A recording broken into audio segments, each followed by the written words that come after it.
Përshëndetje të gjithëve dhe mirë se vini në këtë video rreth Budës që qesh, ose siç njihet tradicionalisht Budai dhe rolit të tij të fuqishëm në Feng Shui. Pra, uluni rehat, merrni një çaj ose ujë dhe le të fillojmë këtë udhëtim të bukur drejt një shtëpie më të lumtur dhe më të begatë. Një simbolika e Budës që qesh, kush ishte ai vërtet dhe çfarë përfaqëson në Feng Shui? Le ta nisim nga baza, sepse kuptimi i thellë i simbolikës është çelësi i gjithçkaje.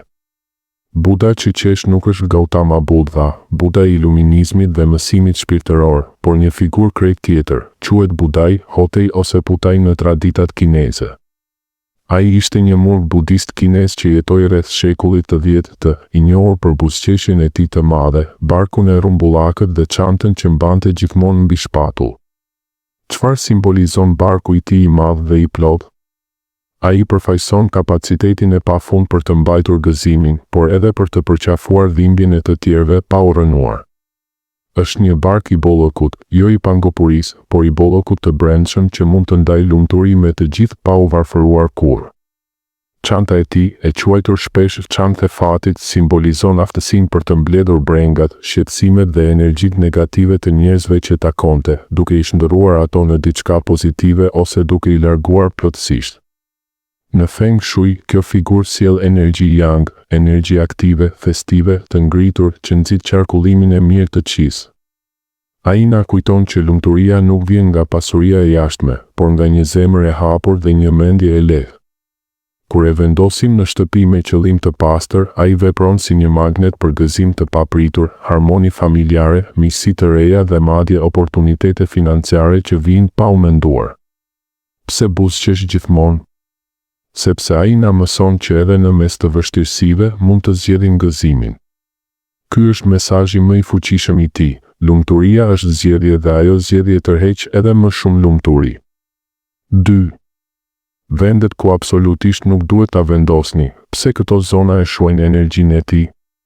Tani le të flasim për gabimet më të mëdha që bëjnë njerëzit dhe më besoni mua, shumica i bëjnë pa e ditur, banjo ose sa. Banja është zona e kullimit të madh të ujit, simbol i humbjes së energjisë, pasurisë dhe vitalitetit. Në Feng Shui, uji që shkon poshtë konsiderohet si energji që ikën. Imagjinoni ta vendosni Budën aty ku energjia juaj më e mirë po shpëlahet çdo ditë. Është sikur të hidhnit fatin tuaj në kanal.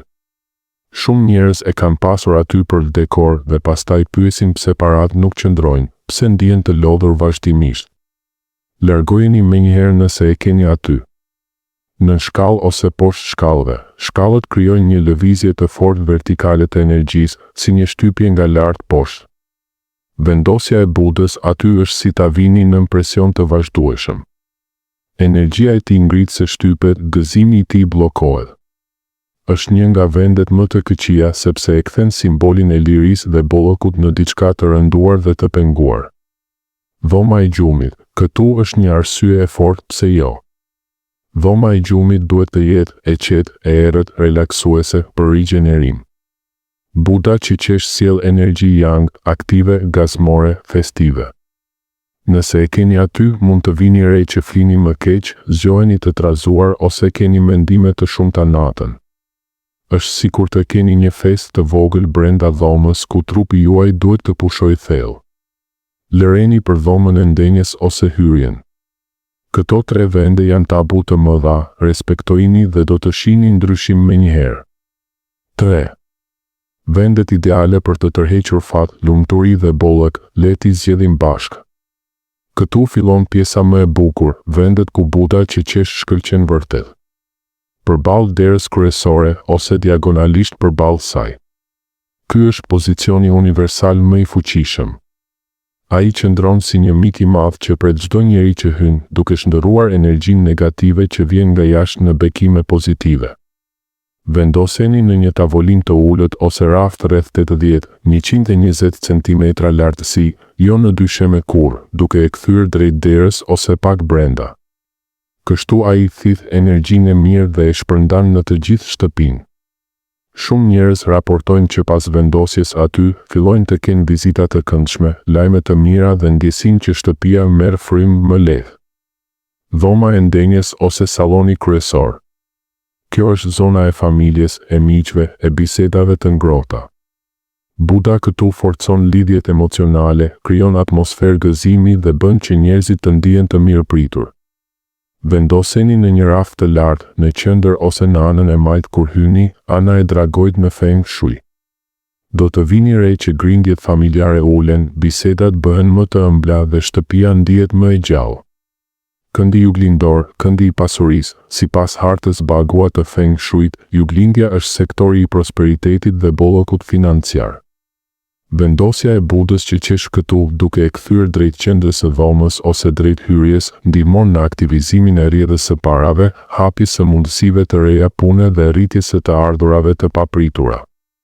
Është veçanërisht i fuqishëm nëse e kombinoni me elementin e drurit, lule jeshile, bimë të vogla, ose me ngjyrë vjollës jeshile. Këto 3 vende janë ari, zgjidhni atë që ju përshtatet më shumë hapësirës suaj. 4. Drejtimi personal me numrin KUA, si ta bëni atë pjesë të vendosjes suaj. Tani vjen pjesa më personale. Çdo njeri ka një numër KUA që tregon drejtimet e favorshme të jetës së tij. Sheng Qi është drejtimi juaj i rritjes, suksesit dhe vitalitetit, kur Buda që qesh kthehet drejt këtij drejtimi, energjia e tij amplifikohet shumë fish. 5. Si të aktivizoni energjinë e Budës që qesh, rituale të thjeshta por të fuqishme. Vendosja është gjysma e punës, tjetra është aktivizimi me qëllim dhe respekt. Pastrimi i rregull, çdo javë ose 2, merrni një leckë të butë vetëm për të dhe pastroni pluhurin duke folur me të në mendje. Faleminderit që sjell gëzim dhe bollëk në këtë shtëpi. Ky akt tregon respekt dhe e mban energjinë të pastër. Ofrime të vogla.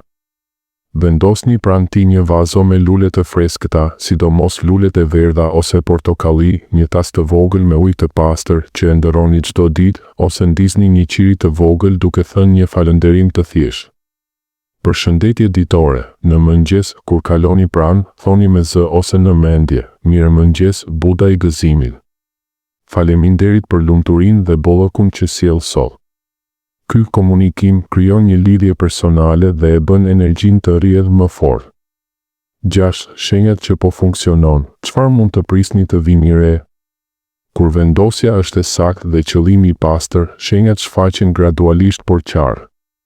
Hapësira ndihet më e lehtë, sikur ka më shumë ajër. Mendja qetësohet, ankthet ulen. Gjumi bëhet më i thellë dhe më rigjenerues.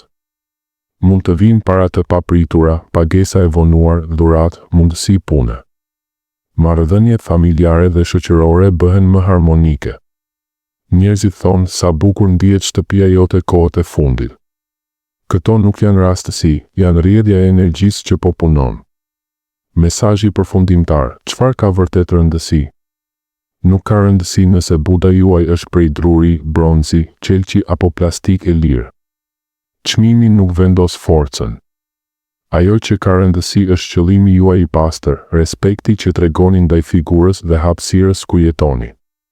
Kur e vendosni me dashuri, me mirënjohje dhe me besim, ai bëhet një mik besnik që ju ndihmon çdo ditë. Ju faleminderit që qëndruat me mua gjatë gjithë kësaj videoje. Nëse ju pëlqeu, lini një like, abonohuni dhe ndajeni me dikë që mendoni se do ta vlerësonte. Më tregoni në komente, ku e keni vendosur Budën tuaj që qesh dhe çfarë ndryshimesh keni vënë re. Ju uroj një shtëpi plot gëzim, harmoni dhe bollëk. Shihemi në videon tjetër. Ju përshëndes.